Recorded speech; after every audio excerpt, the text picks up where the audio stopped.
शांति पथ प्रदर्शन का स्वाध्याय हम सभी कर रहे हैं। चुल्लक श्री जिनेन्द्र वर्णी जी द्वारा विरचित। मंगलम भगवान वीरो मंगलम गौतमो गणी मंगलम कुंद कुंदाद्यो जैन धर्मोस्तु मंगल। नमो अरिहंता नमो सेताणम नमो आयिर्याणम नमो उवज्जायाणम नमो लोए सवसाहुणम। परमेष्ठी भगवान की जय। अगले 45 मिनट के लिए सभी प्रकार के पापों का त्याग करके सभी नववर्ण मुखर मंत्र पढ़ लें।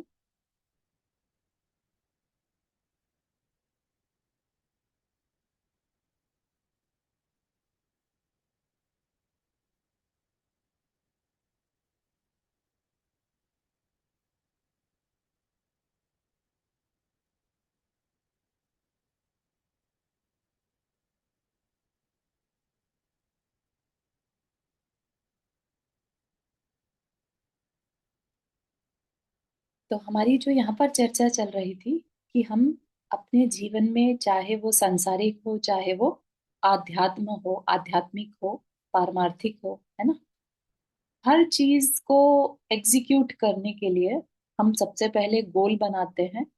गोल कैसे पूरा करना है उसका नॉलेज इकट्ठा करते हैं और फिर उसको एग्जीक्यूट करते हैं।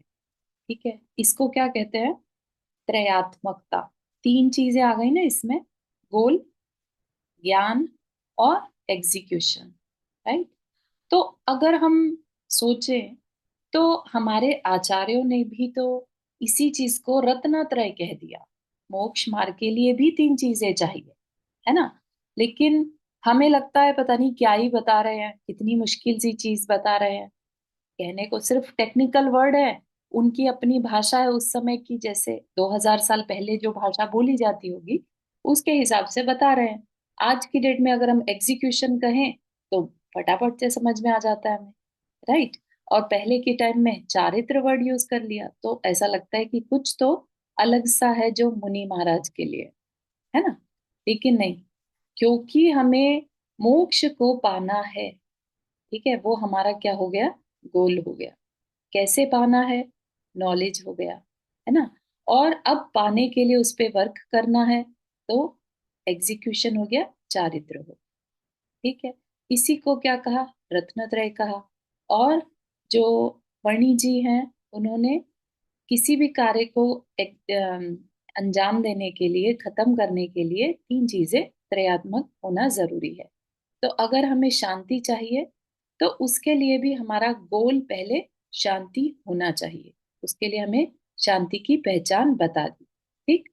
अब उस पे चलना कैसे है तो उसको आगे समझा रहे हैं, पहले उस चीज को समझ लो। ठीक। तो शांति के लिए भी हमें उस पर श्रद्धान होना जरूरी है। ठीक। कि शांति नाम की कुछ होता है। चौथे प्रकार की शांति, आत्मिक शांति कुछ होती है। तो ये श्रद्धान हमें कैसे होगा? वो श्रद्धान हमारा क्लियर है कि नहीं है? पिछले सेशन में एक कहानी बताई थी सेठ जी के बारे में, जिनके 10 कारखाने और 10 पुत्र थे। डेली मंदिर में जाकर बोलते थे कि मुझे भगवान मोक्ष दे दो, भगवान मुझे मोक्ष चाहिए, भगवान मुझे मोक्ष। एक दिन किसी देव ने सोचा मैं इसकी परीक्षा लेता हूँ, बड़ा अपने आप हमेशा कहता है कि मुझे मोक्ष चाहिए, टेस्टिंग करते। ठीक। जाकर कहा कि आप सेठ जी, आपकी भगवान आपकी साधना से, भक्ति से बहुत प्रसन्न है और वो चाहते हैं कि आपको मोक्ष दे ही दिया जाए। तो आज से 10 दिन बाद आपके हर दिन एक कारखाना, एक पुत्र का मरण होगा। कारखाना भी जाएगा और पुत्र भी जाएगा। और 10 दिन बाद जब सब खत्म हो जाएगा आपको मोक्ष हो जाएगा। सेठ जी एकदम से सकते में आ गए। कहने लगे, अरे, मोक्ष ये चीज है, ऐसा इतना सब कुछ देने के बाद मुझे मोक्ष मिलेगा तो मुझे ऐसा मोक्ष नहीं चाहिए, कुछ और तरह का मोक्ष हो तो दे दो। समझ रहे हैं बात? तो इस तरह की स्थिति क्या हमारी तो नहीं है? ये चीज हमें अपने अंदर झांक कर देखना होगा। ठीक है। हमारी श्रद्धा उस मोक्ष मार्ग के लिए, उस मोक्ष की अवस्था के लिए कितनी है? बहुत सारे लोग तो यही चिंता में या इस कारण से पथ पर आगे नहीं बढ़ते कि अरे, सिद्ध अवस्था में तो ना कोई परिवार का सदस्य होगा, ना किसी से बात करने मिलेगी, ना खाने पीने होगा, करेंगे क्या, बोर हो जाएंगे, इसलिए जाना ही नहीं। ठीक है ना। तो इस तरह की जो मूर्खतापूर्ण बातें हैं वो अपन ना करें, और थोड़ा सा पुरुषार्थ लगाएं कि अगर हमारे भगवान इस मार्ग पर चले, हमारे मुनि महाराज गुरु महाराज चल रहे हैं, तो कुछ तो अलग होगा। हो सकता है हमारी रिसर्च में ही कमी रह गई, है ना। हम ऐसा क्यों नहीं समझते। ठीक है ना। तो इस तरीके से हम बात को समझें। अब श्रद्धा को बहुत डिटेल में बताया। कई बार हम इस बात पर गलती कर बैठते हैं कि हम ऊपर ऊपर से तो कहते हुए पाए जाते हैं कि हम तो, जो तीर्थंकर भगवान है वही मेरे भगवान हैं, बीतरागी देव हैं, वही मेरा सब कुछ है। राइट। लेकिन वास्तविकता कैसे पहचाने। वाकई में हमें उन पर विश्वास है कि जो उन्होंने हमारे जीवन के कल्याण की बातें बताई वो हम मानते हैं, या कुछ इसमें हम अपने से ही धोखा कर रहे हैं। तो ये बहुत ही मार्मिक चीज है जिसे हम सब समझें। ठीक, एक कहानी, एक एग्जाम्पल के माध्यम से समझा रहे हैं। ठीक, श्रद्धा की बात चलती है कि हम कहाँ श्रद्धा करें, कैसे पता चले हमारी श्रद्धा वास्तविक है कि नहीं। ठीक, क्योंकि जो मोक्ष मार्ग है वो अंधश्रद्धा का मार्ग नहीं है।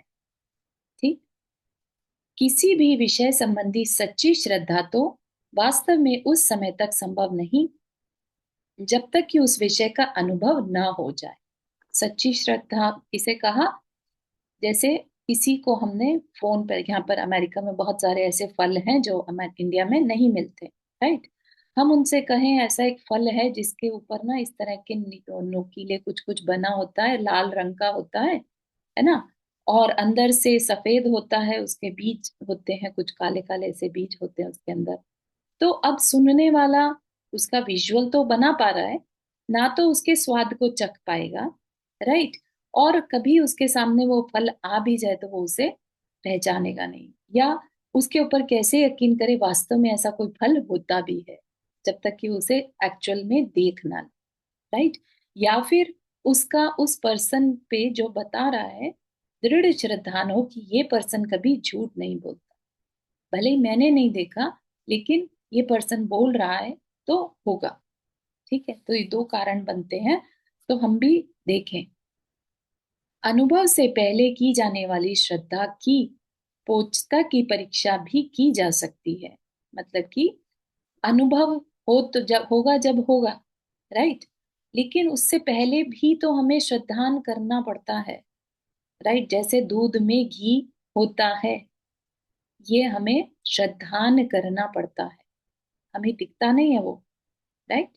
तो अनुभव में आने से पहले, यानी हमने उसको एक्चुअली निकाल लिया दूध से घी, तब तो हम कह ही सकते हैं हाँ भाई दूध में घी था।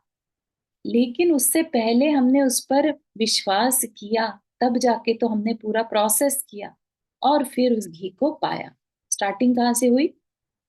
लक्ष्य के साथ साथ हमारी श्रद्धा भी थी। राइट। तो दृष्टांत दे रहे हैं, कल्पना करो किसी ऐसी परिस्थिति की जिसमें कि आप स्वयं घिर गए। ठीक है।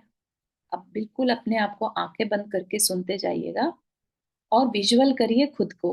ठीक, ऐसी परिस्थिति की जिसमें कि आप स्वयं घिर गए। किसी गांव को लक्ष्य में रखकर चलते चलते पहुंच गए किसी भयानक वन में, जहां से बहुत सी पगडंडियां फूट जाती। वन में पहुंच गए, अकेले हैं, और जाना कहाँ है, एक गांव में जाना है। राइट। और ऐसे जगह पहुंच गए जहां पर मल्टीपल रास्ते, पगडंडियां होती है और छोटे छोटा पतला पतला रास्ता, है ना। असमंजस में पड़े विचारने लगे कि कौन सी पगडंडी पर चलूं, किसी राहगीर की प्रतीक्षा करते हो। तो हमें लगा अब खुद से तो समझ में नहीं आ रहा, लेट्स वेट फॉर समवन।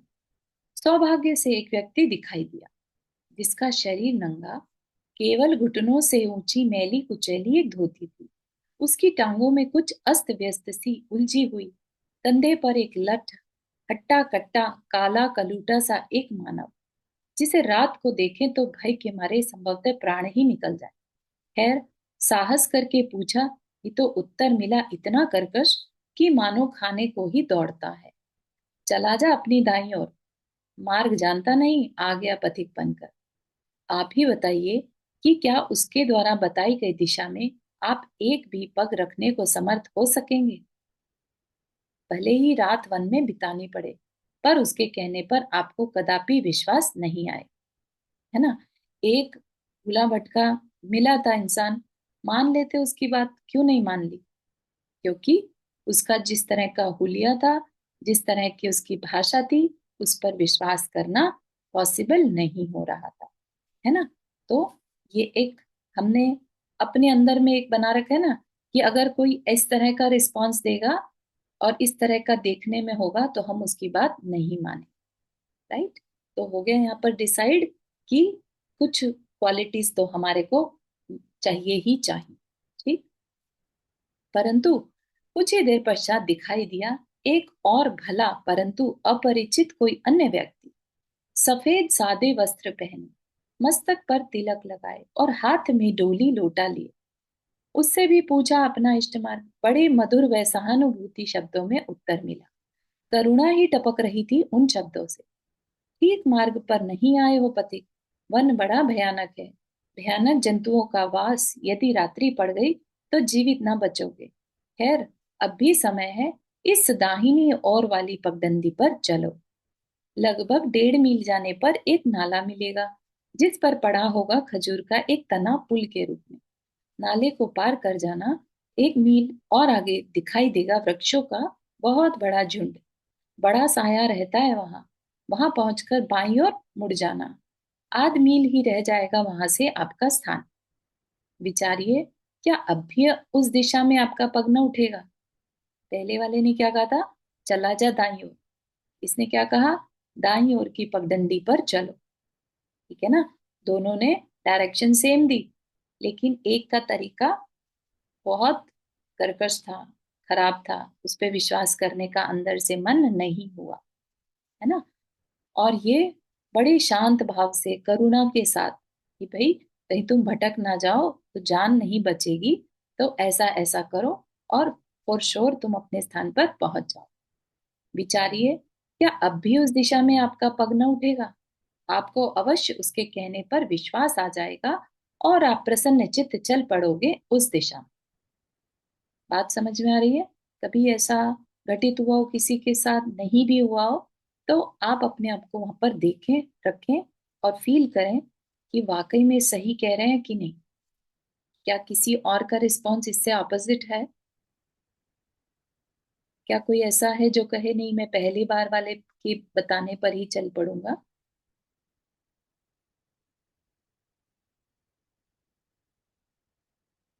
इसमें हम ब्रेनस्टॉर्मिंग भी कर सकते हैं, ऐसा कुछ नहीं है ना? ठीक है। तो अब उसने बहुत अच्छे से बताया, करुणा भी थी उसके बताने में, वेशभूषा भी अच्छी थी, तो उसकी बात पर विश्वास करके चल पड़े। भला क्या अंतर था पहले तथा इस व्यक्ति के संकेत? मार्ग तो उसने भी वही बताया था जो कि इसने, परंतु पहले में अविश्वास और अब विश्वास। क्या कारण है?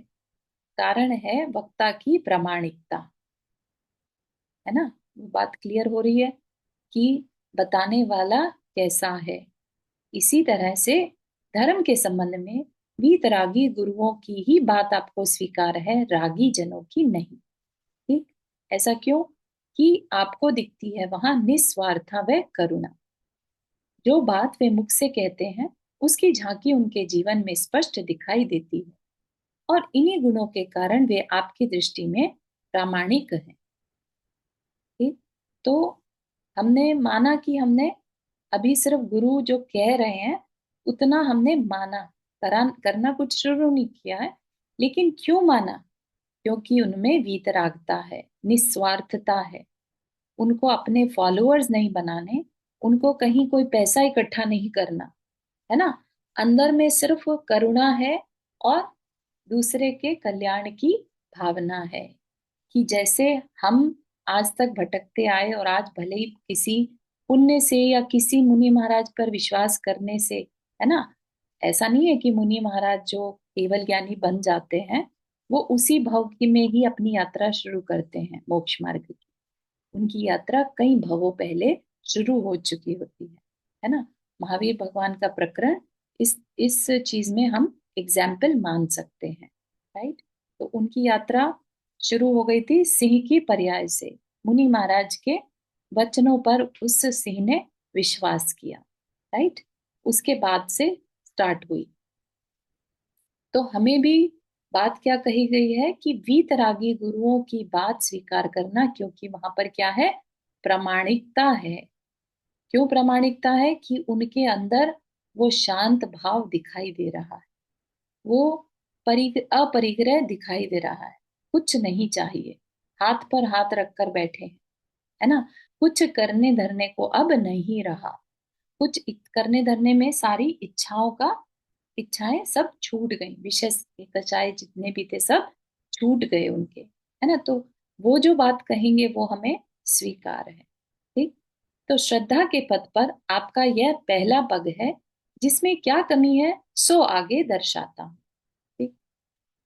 अब चल तो पड़े, चले अवश्य जा रहे हो उसी मार्ग पर, जिस जो सेकंड पर्सन ने जिसको बताया था ना, उस मार्ग पर चल तो दिए। भले ही उस वक्ता की प्रामाणिकता थी, उसका हुलिया अच्छा था, उसके बताने का तरीका अच्छा था, तो आपने विश्वास तो किया थोड़ा, क्योंकि जाना तो था। अब ये तो है नहीं कि अपना मार्ग बदल देंगे। लेकिन कुछ कंपन सा, यदि यह भी मार्ग ठीक ना निकला तो, या आगे जाकर फिर भटक गया तो, बीहड़ वन है, कौन जाने पहुंच भी पाऊंगा या नहीं। कितने सारे डाउट आ रहे हैं उसको अंदर में, है ना। खैर चलो, भगवान सहाय। और इस प्रकार के अनेकों विकल्प, तनिक विचारो पक्ष को छोड़कर, क्या यही अवस्था ना होगी आपके हृदय की इस श्रद्धा की प्रथम श्रेणी में? कैसी श्रेणी? जैसे ही हम पैर उठाते हैं मोक्ष मार्ग के लिए, कि चलो कह रहे हैं तो हम इस पर विश्वास करें, लेकिन क्या होता है, स्टार्ट करते साथ ही दुनिया भर के तो, ऐसा हो गया तो, नहीं कर पाया तो, है ना, वास्तविक परिवार के बिना, भोगों के बिना नहीं रह पाया तो इतने सारे हमारे अंदर विकल्प, शंकाएं उठने लगती हैं। करूं कि नहीं करूं, चलूं कि नहीं चलूं। राइट। ऐसा ही उसके अंदर भी हो रहा है। राइट। बस स्पष्ट हो गया इस श्रद्धा का झूठापना या अंधविश्वासपना। ठीक है ना। अभी क्या किया, उस पर कुछ अनुभव में नहीं आया, कुछ भी नहीं हुआ। उस पर्सन ने, जो कि अननोन था, अपरिचित था, उसने कहा, और क्योंकि आपकी मजबूरी थी और आप चल पड़े। राइट। तो ये श्रद्धा क्या कहलाती है? ऐसी श्रद्धा जिसमें हम बस अपने स्वार्थ के लिए और उस पर अंधविश्वास करके चल पड़े, तो ये क्या है? पहली कैटेगरी की श्रद्धा, जिसमें अभी झूठापन है, मायाचारी है। हुई नहीं है श्रद्धा, लेकिन कह रहे हैं। राइट। अंतर्ध्वनि से आने वाली यह तो, हर चीज में तो आ रहा था ना, डाउट आ रहा था, इस बात की साक्षी है कि स्वीकार करते हुए भी आपका संशय दूर नहीं हुआ है अभी। इसी प्रकार यहाँ धर्म मार्ग में भी यद्यपि स्वीकार है गुरुओं की बातें, परंतु निश्चय से नहीं, व्यवहार से तो ठीक है ना। यह हमारी पहले की धारणा। इस प्रकार जो पोषण करने का प्रयत्न किया जा रहा है अपने ही अभिप्राय का, यह कहाँ से निकल रहा है? यह इस बात का साक्षी, इस बात का है, यही है इस बात साक्षी इस बात की, कि वास्तविक तत्व आपको स्वीकार ही नहीं है, अन्यथा आपकी धारणा बदल जानी चाहिए, है ना। ठीक, अब आगे चले। अब पैर उठा रहा है फिर भी, अभी विश्वास श्रद्धा पूरी नहीं है, लेकिन फिर भी पैर उठा रहा है। ठीक है, क्योंकि कहीं ना कहीं उस वक्ता की प्रामाणिकता पर विश्वास है, बस इतना ही है। अदरवाइज उसको ना पहचानता है ना कुछ, बस चल रहा है।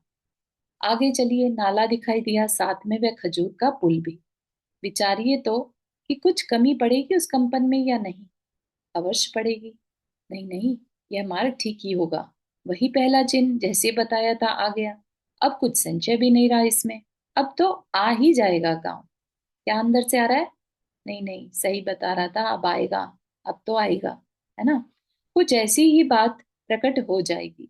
यद्यपि संशय बहुत मंद पड़ चुका है, परंतु यह नहीं कहा जा सकता कि उसका सर्वथा अभाव हो गया।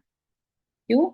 क्योंकि जो बातें कह रहा है उसमें क्या वर्ड यूज कर रहा है? ठीक ही होगा, आ ही जाएगा, है ना। ये जो शब्द हैं, ये क्या बता रहे हैं?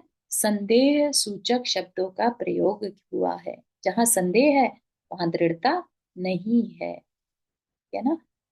बताया था ना, सम्यक दर्शन दृष्टि जो होता है उसके अंदर निःशंकित गुण होता है। उसे जिनवानी की किसी भी बात में शंका नहीं रहती। ठीक। तो लेकिन ऐसा ही होगा, हो ही जाएगा, मिल ही जाएगा, है ना। जब इस तरह के हम शब्द यूज करें, इसका मतलब अभी भी थोड़ा संदेह है, अभी भी ये दृढ़ श्रद्धा की कैटेगरी नहीं है। ठीक है। तो सब लोग अपने अंदर अंदर झांक कर देखिएगा। जो देव शास्त्र गुरु की बात पर हम कहते हैं ना, हमें तो बहुत दृढ़ श्रद्धा है, तो वाकई में वो दृढ़ता है, या कहीं ना कहीं अंदर में तो होएगा, जाएगा, ऐसे शब्द आते हैं। ठीक है।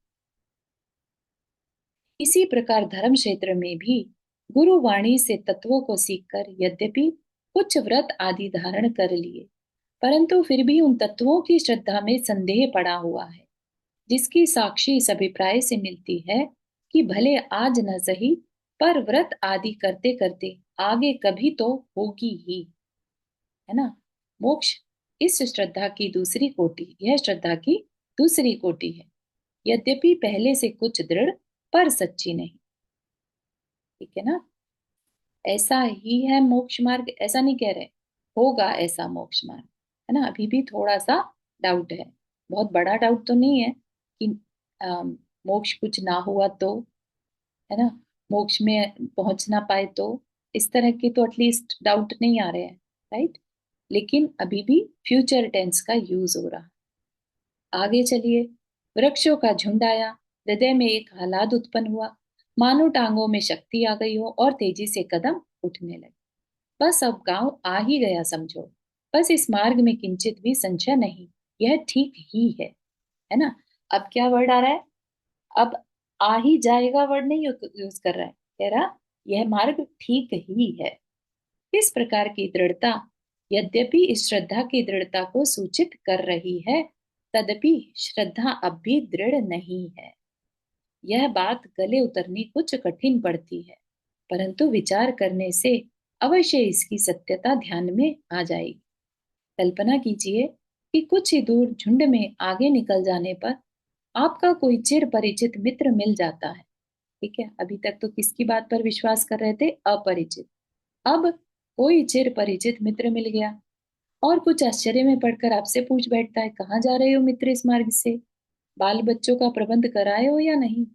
स्वभावतः ही आप घबरा जाएंगे इसकी इस बात पर कि क्या कारण है उसके इस आश्चर्य का। और यदि वह तुम्हें बता दे कि तुम्हें गलत मार्ग पर डाल दिया गया है, आगे उसी ठक्का गांव है जिसने आपको यह मार्ग बताया, तो क्या आप कांप ना उठोगे? बताइए कहाँ चली जाएगी आपकी इस समय तक की दृढ़ श्रद्धा, है ना। जो यहाँ तक पहुंचे थे, डाउट आने को आ सकता है, ये कहना चाह रहे हैं कि जब तक आप खुद से अनुभव ना कर लो, तब तक भी आपको मार्ग में डाउट आने की स्थिति बन जाए, या आप ये कहो नहीं मित्र, मेरे को पूरा उस पर श्रद्धा है, वो सही था। ठीक है ना। तो सोचिएगा, इस पर विचार करिएगा। इसी प्रकार धर्म क्षेत्रों में भी व्रत आदि या विद्वत्ता के कारण सम्मान से मिली प्रतिष्ठा से भ्रमित होकर भले ही आप मान बैठे कि मेरी श्रद्धा बिल्कुल सच्ची है, यही गुरुओं के द्वारा प्रतिपादित मार्ग है, इतने बड़े बड़े प्रसिद्ध व्यक्ति तथा विद्वान इस मेरी श्रद्धा का समर्थन कर रहे हैं, परंतु वास्तव में यह श्रद्धा भी सच्ची नहीं है।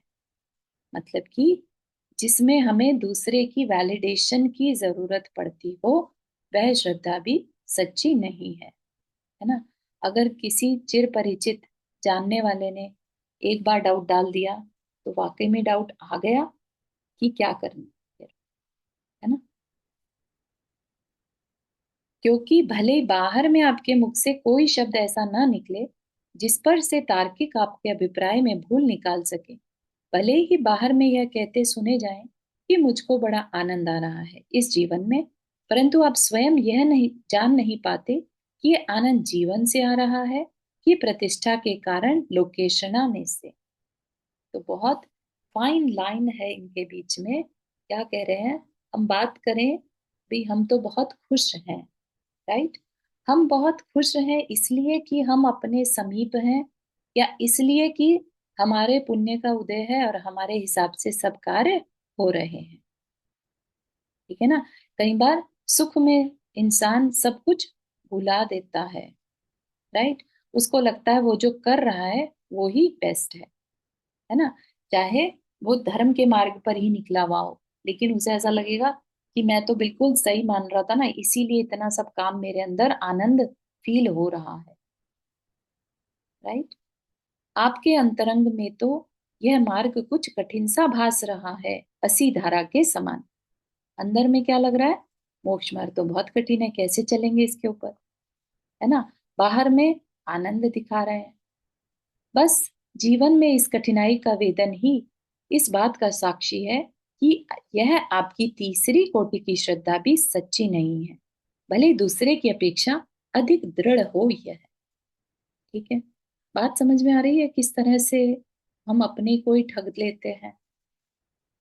क्यों नहीं मेजोरिटी ऑफ पीपल का कल्याण हो पाता? क्योंकि सभी जैनी ये कहते हुए पाए जाते हैं कि हमें देव शास्त्र गुरु में श्रद्धा नहीं, हम तो शास्त्र की बात पर ही चलते हैं, राइट?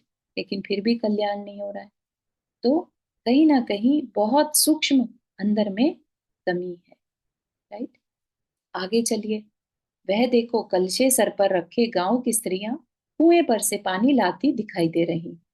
सामने मंदिर के शिखर पर लहराती ध्वजा मानो हाथ की झूली दे देकर आपको बुला रही है और कह रही है, चले आइए, यही है वह गांव जहां आप जाना चाहते थे।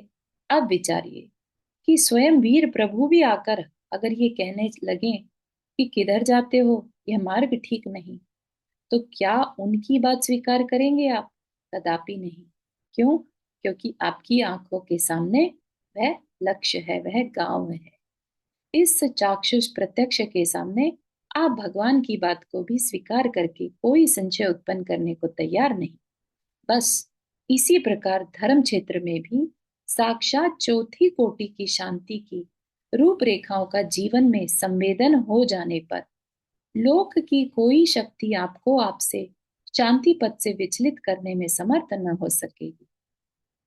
कोई भी कितना भी कह के विषयों की तरफ भटकाने की कोशिश करेगा, आप उसकी बात को नहीं मानेंगे, क्योंकि आपने उस चौथी कोटि की आत्मिक शांति का जीवन में संवेदन किया है, राइट? भले ही अभी हमने नहीं किया, हम तो अभी सिर्फ पढ़ रहे हैं, है ना? लेकिन ऐसा है कि जब एक बार वह चौथी कोटि की शांति उसका किसी भी प्रकार से अनुभव हो जाए, तो फिर अब हमें कोई भी शक्ति शांति पथ से विचलित नहीं कर सकेगी। संवेदन प्रत्यक्ष के सामने आपके गुरुजनों के आश्रय की भी आवश्यकता नहीं रहेगी। अनुभवात्मक चौथी कोटि की यह श्रद्धा ही वास्तव में सच्ची श्रद्धा कही जा सकती है। और यह स्टार्टिंग तो हमें कदम तो उठाना ही होगा, राइट? ऐसा नहीं कह रहे हैं कि पहले दिन से ही तुम्हें चौथी कोटि की श्रद्धा हो जाएगी तब तुम मार्ग पे चलो, राइट? चलते चलो, लेकिन अपने आप को ये मत कहो कि हमें हमारी श्रद्धा दृढ़ श्रद्धा है। बस इतना ही कह रहे हैं, चलने से मना नहीं कर रहे, क्योंकि चले बिना अनुभव नहीं होगा। ठीक है ना? अनुभवात्मक चौथी कोटि की यह श्रद्धा ही वास्तव में सच्ची श्रद्धा कही जा सकती है। यहाँ शांति के इस वैज्ञानिक मार्ग की त्रयात्मकता में अभिप्रेत श्रद्धा से तात्पर्य इस उपरोक्त चौथी कोटि की शांति से है। किस शांति की बात नहीं कर रहे? तो कहते हैं कुल परंपरा के आधार पर हुई, कि आपके कुल में मानते आ रहे हैं इसलिए हमें मान्य है, ऐसी श्रद्धा नहीं चाहिए। या सांप्रदायिक पक्षपात के आधार पर हुई, है ना? मेरी रिलीजन में ऐसा कहा है, मेरी कम्युनिटी में ऐसा है, तो मुझे यही मानना है। नहीं, वो भी नहीं।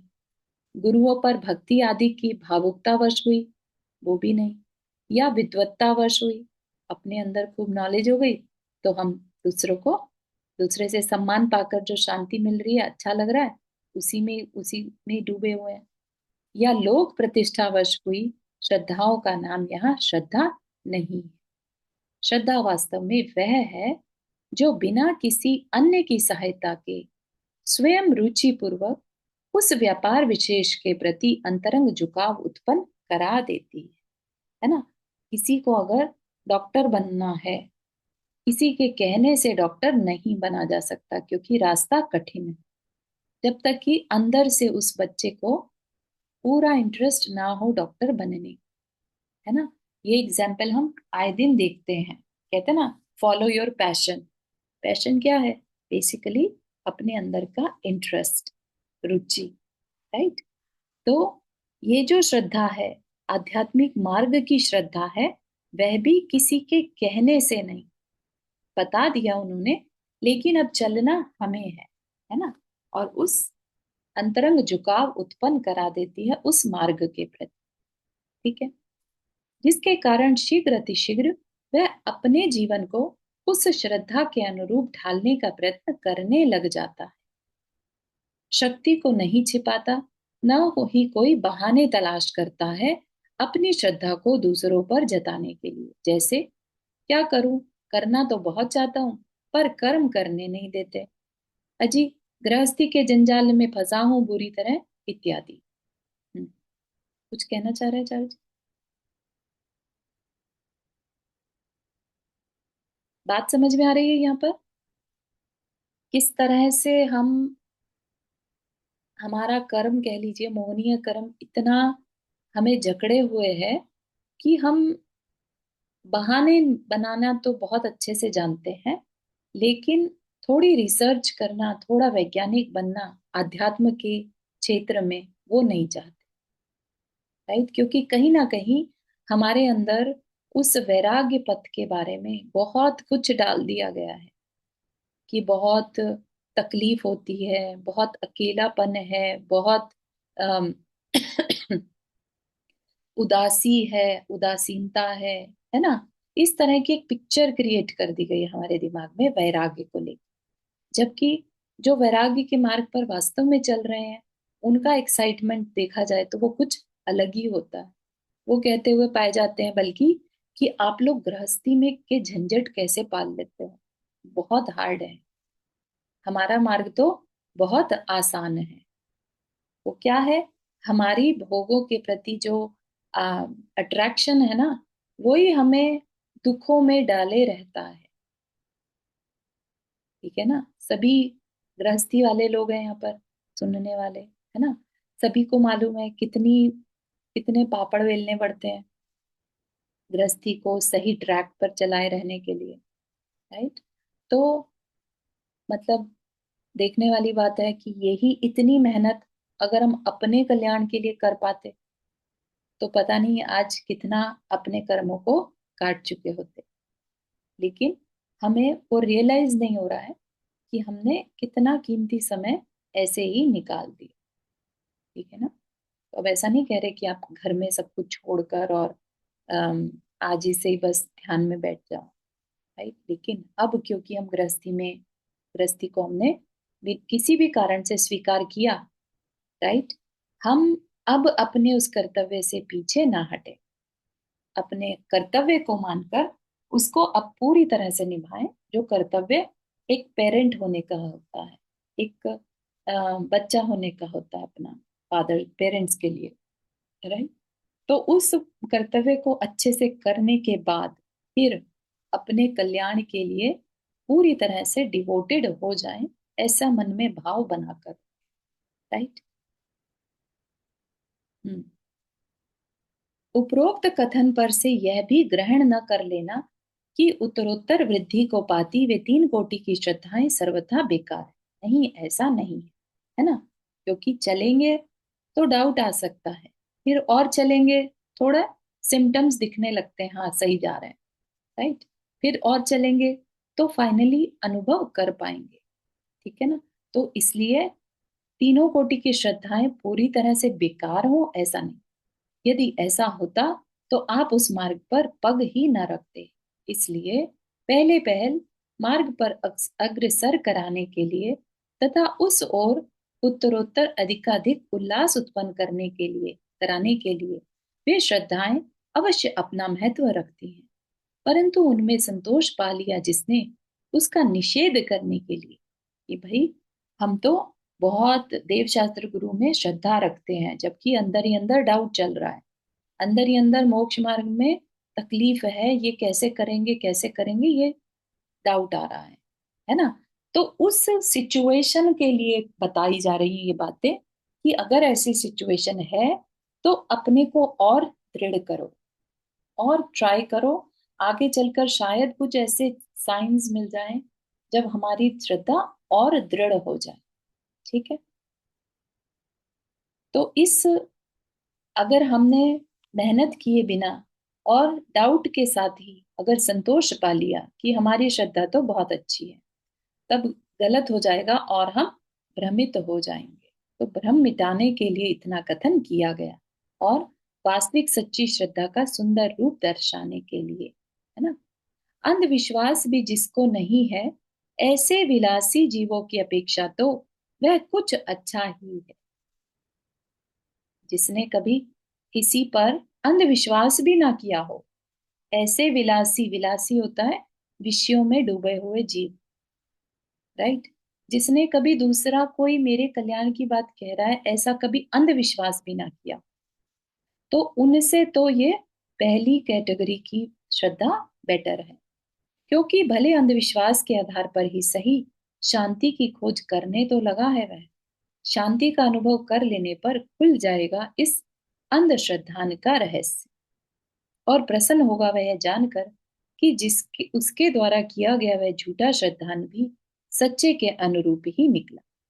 ठीक है, तो भले ही हम अभी कहें कि हम देव शास्त्र गुरु पर विश्वास करते हैं, भले ही वो हमारा अंधविश्वास हो, लेकिन हम उस पर चलकर कभी ना कभी सच्ची श्रद्धा, सच्ची शांति को पा ही जाएंगे, है ना।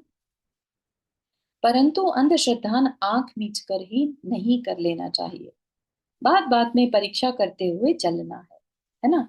स्टार्ट भले ही अंधविश्वास से किया, अंधश्रद्धान से किया, लेकिन अब उसकी टेस्टिंग करते चलना।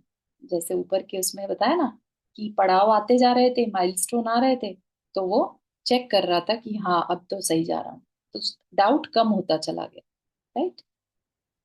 अतः केवल उन्हीं की बात पर श्रद्धा करनी योग्य है जिनका जीवन स्थूल दृष्टि से शांत दिखाई दे, जिनके उपदेश का लक्ष्य शांति हो और जिनकी कथन पद्धति भी शांत हो। स्वार्थी जनों का भोगों के प्रति आकर्षण कराने वाला उपदेश इस मार्ग का बाधक व अभिलाषावर्धक होने के कारण स्वीकार करने योग्य नहीं। ठीक है, स्वार्थी जो लोग हैं, अगर वो कितना भी अच्छा उपदेश दें तो भी मान्य नहीं रहना चाहिए, है ना। तो हमें इतनी सी तो देखना है कि वक्ता की प्रामाणिकता हमें नजर आ रही है। तो जितने भी आज की डेट में धर्मगुरु दिखाई देते हैं, राइट, बड़े बड़े धर्मगुरु बन जाते हैं, जैनेतर जो नॉन जैन्स में दिखाई देते हैं, तो सबका अपना अपना स्वार्थ है, राइट। ऐसे व्यक्ति अगर आपको बहुत अच्छी लाइफ की कोई गाइडेंस दे भी रहे हो, ठीक है ना, वो मान भी लो आप, मना नहीं कर रहे हो उसकी, लेकिन उनको अपना गुरु बनाना, वही मेरे कल्याण में सहायक होंगे, उससे बचना। ठीक है, हमारा कल्याण किस में है, उस बात की क्लैरिटी होनी चाहिए। ठीक है ना, हो सकता है वो उनकी नजर में कल्याण क्या है, अच्छा लाइफस्टाइल, ठीक है ना, शांति के साथ और अपने परिवार के साथ तुम रह रहे हो, बस ये तुम्हारा गोल है, तो सब बढ़िया। ठीक है ना, तो उतना तक नहीं रुकना। वो स्वार्थ, जो स्वार्थी होंगे जिनकी खुद की अपनी फैमिलीज हैं, है ना, वो ही ऐसी बात करेंगे जिन्होंने सब कुछ छोड़ दिया। वो जो बात कहते हैं, राइट, उनकी बात मानने में कहीं से भी कोई डाउट नहीं है। ठीक है, बात क्लियर हुई श्रद्धा के बारे में। इसमें किसी को कोई डाउट या कुछ क्वेश्चन? हाँ मेरे श्योर, सॉरी। हाँ नंदा जी। ये पूछना था कि जैसे इसमें है कि आप चेक करते जाइए, तो जो धर्म के रास्ते पे चलते हुए क्या चेक हो सकता है? चेक यही हो सकता है कि मोक्ष मार्ग के लिए हमारे अंदर किस तरह के भाव आ रहे हैं, राइट। अरे ये तो बहुत मुश्किल है, अरे हम चल भी पाएंगे कि नहीं, यू नो, कि नहीं नहीं अभी तो जो लाइफ है वही अच्छी है, तो इस तरह। मतलब अगर आपने चलना शुरू किया है तो जैसे वो थे कि आपको लैंडमार्क्स जो जो बताए थे वो आते जा रहे थे, तो इसमें हम किस तरह का चेक लगाए, मतलब क्या चेक लगा सकते हैं कि हाँ हम जो इस रास्ते पे चल रहे हैं वो सही है? क्या अनुभूतियां होंगी या क्या एक्सपीरियंस होंगे हमको जो कहें कि हाँ ये सही है? Right right right. तो शांति की पहचान हमें बता दी गई, राइट। आत्मानुभूति, अभी तक हम किस में पड़े हैं?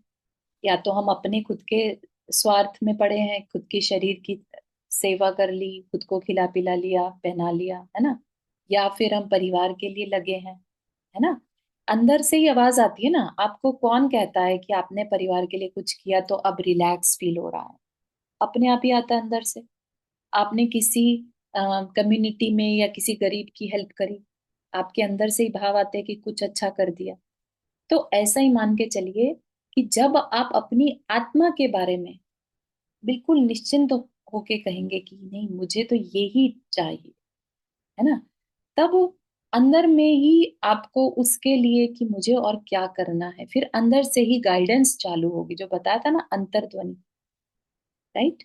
तो वो पहचान है कि आप अपनी अंतर्ध्वनि को कितना सुन पा रहे हैं, ठीक है। हम्म। उसको पहचान मानिएगा, और फिर देखते चलिए कि हमारी दृढ़ श्रद्धा, श्रद्धा किस कैटेगरी की। ठीक। Okay, thank you. ठीक। और अपना बहुत सारी इंफॉर्मेशन अभी अपने को आती चली जाएगी, अपन देखते जाएंगे कि हम कहाँ पर स्टैंड कर रहे हैं। ठीक। हम्म। चारित्र, इसके बाद टॉपिक है चारित्र का। तो त्रयात्मक आपने जैसे भाग्य। श्रद्धा बताई, तो श्रद्धा किस पे होना चाहिए, तो कुछ पर्टिकुलर पॉइंट्स रहेंगे? श्रद्धा अभी तो हमें किस पर करनी है? द्रव्य जो देव शास्त्र गुरु पर दृढ़ कैसे श्रद्धा। दे, हाँ। ठीक है। हाँ।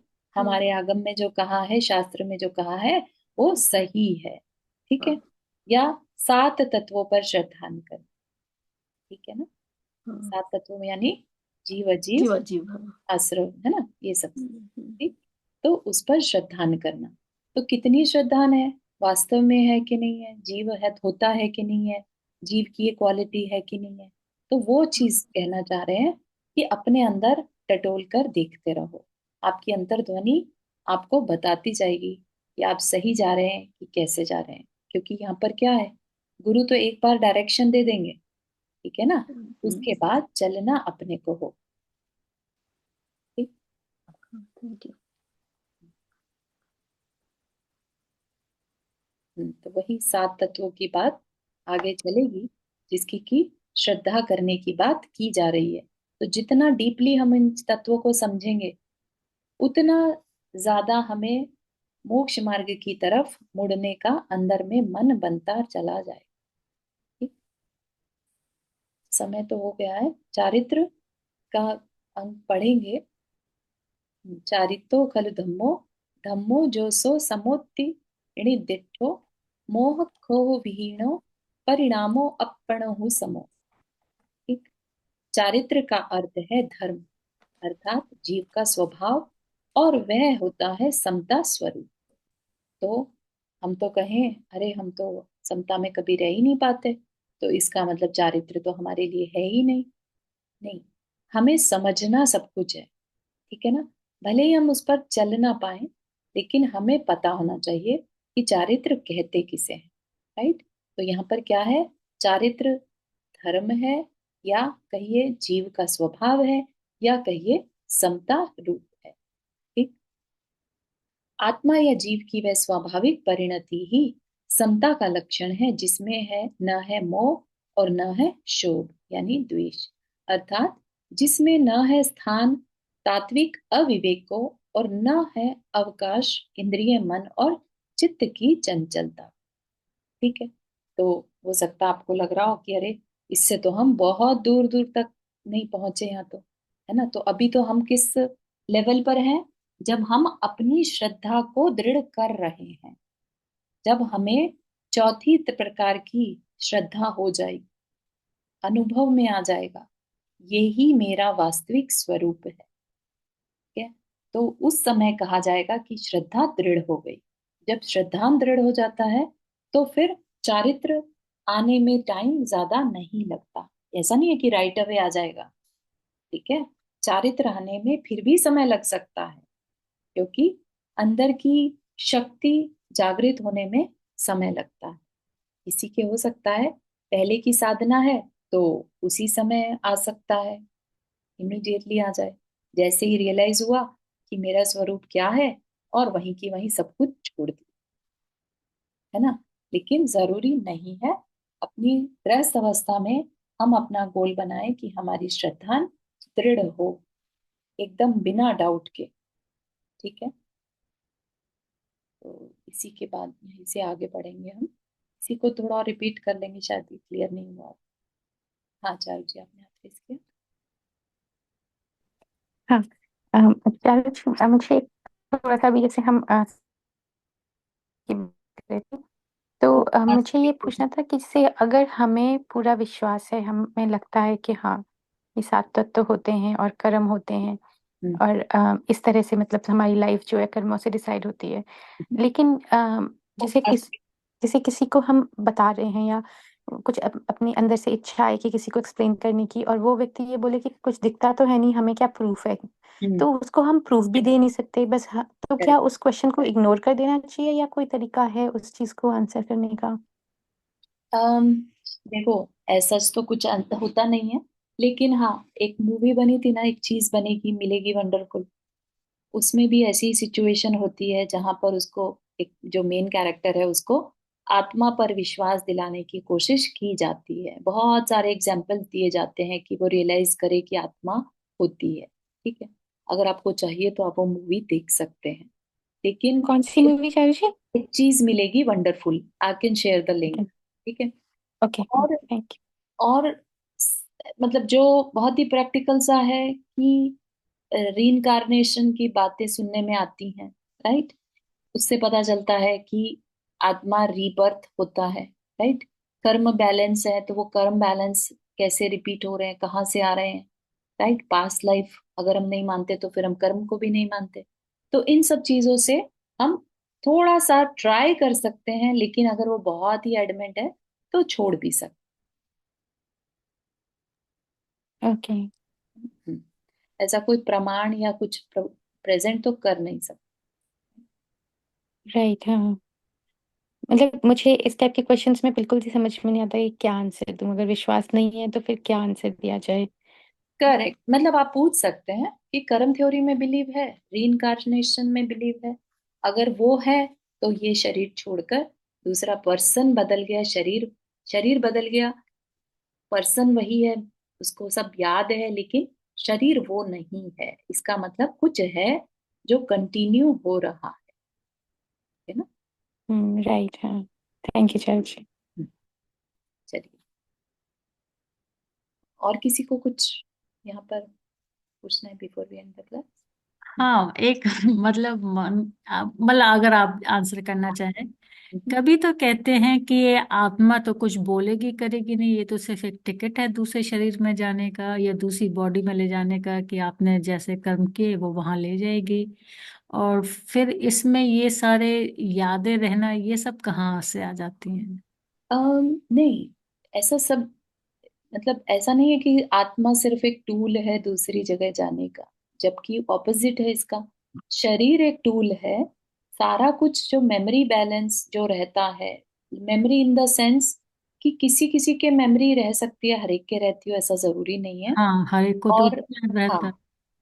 और जो सारा सुख दुख का भोगन है ना, वो आत्मा करती है, ठीक है ना। तभी वो आगे डिसाइड होता है किस शरीर में जाएगी, फिर आगे कैसे सुख दुख मिलेंगे, किस तरह का परिवार होगा, कैसा जीवन मिलेगा, है ना, कैसी गति होगी। तो सारे सुख दुख का वेदन आत्मा ही करती हम्म। है। तो शरीर कुछ भी रिकॉर्ड नहीं रखता। हाँ, शरीर तो रह जाएगा और जो अभी मेमोरी कर्म है। बैलेंस है ना, जो कर्म, वो बैलेंस रखता है, सब कुछ रिकॉर्ड वहां पर रहता है, और वो आत्मा के साथ जाता है। कार्बन हम्म। शरीर साथ जाता है, ठीक है। अच्छा, जब दूसरा शरीर भी लेता है तो आत्मा भी घुसती है दूसरे शरीर में और कर्म शरीर भी घुसता है। हाँ, अलग अलग नहीं होते, एक में हुए हुए रहते हैं पहले। ठीक है ना। अच्छा। हाँ, जब तक कर्म साथ है वो एक में ही है। ठीक है, जैसे दूध में पानी। हम्म, ठीक है। चलिए। कितना अजीब है ये कंसेप्ट जिसमें हम खुद अपने आप को नहीं पहचानते हैं और हमारे कर्मों ने जो बना रखा है वो ही हम बस उसी एग्जैक्टली, को। बहुत सुंदर चिंतन है ये। अगर कर सको तो, कि ऑब्जर्व करो कि जो भी कुछ हो रहा है लाइफ में, या सामने सामने या अंदर में भी, इवन जो थॉट्स आ रहे हैं वो सब कर्म करवा रहे हैं, हमारा चारित्र मोहनीय करवाता है। हम सिर्फ कठपुतली की तरह उसके बहाव में बहते चले जाते हैं। तो यही तो मुनि महाराज करते हैं, जो हो रहा है उसको सिर्फ ऑब्जर्व करते हैं, कि देखो तो सही चारित्र मोहनीय करता क्या है, क्या क्या करवाता है। ठीक है ना, वो सिर्फ ऑब्जर्व करते हैं। तो हम भी उस प्रैक्टिस को थोड़ा थोड़ा कर सकते हैं, ऑब्जर्व कर। ठीक है। तो ये क्या बहुत अच्छा बताया आपने। अच्छे और बुरे कर्म आत्मा कराता है? हाँ जी, बिल्कुल, आत्मा में ही कर्म बंधे हैं ना। कर्म मतलब की अच्छा कर्म करे या बुरा कर्म करो, वो कौन कौन करता है, वो कौन सिखाता है? सिखाता नहीं है, निमित्त हमें कर्म प्रोवाइड करता है ना। देन हमारी आत्मा की शक्ति भी तो होती है ना, वीर्य जिसे कहते हैं। तो हम अपनी शक्ति से फिर डिसाइड करते हैं कि हाँ ये सही है कि गलत है। ना अगर हम अच्छा करना चाहे और बुरा हो जाए तो? अ, तीव्र कर्म का उदय कह सकते हैं, कि अच्छे की कोशिश की थी फिर भी बुरा हो गया। तो उसमें आपको कर्म बंध जो है उतना बुरा नहीं मिलेगा, जितना अगर चाहते भी बुरा थे और हो भी बुरा गया। ठीक है ना। तो इस तरह से अपने पुरुषार्थ को, अपने वीर्य को, आत्मा की शक्ति को छुपाना नहीं, यही बात अभी हमने पढ़ी थी। शक्ति को नहीं छुपाना। ठीक है ना। अंदर से जहां तक बन पड़े अच्छा ही चूज करना, और अच्छा ही चूज करें उसके लिए हमें थोड़ा स्वाध्याय जरूरी है, उससे हमारे अंदर विवेक आता है। ठीक है। चलिए, यहीं तक रखते हैं।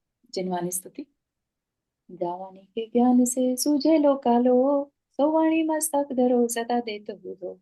हे जिनवाणी भारती तो ही जपो दिन रैन, जो तेरा शरणा गए सो पावे सुख चैन। नौ बार नमन करना।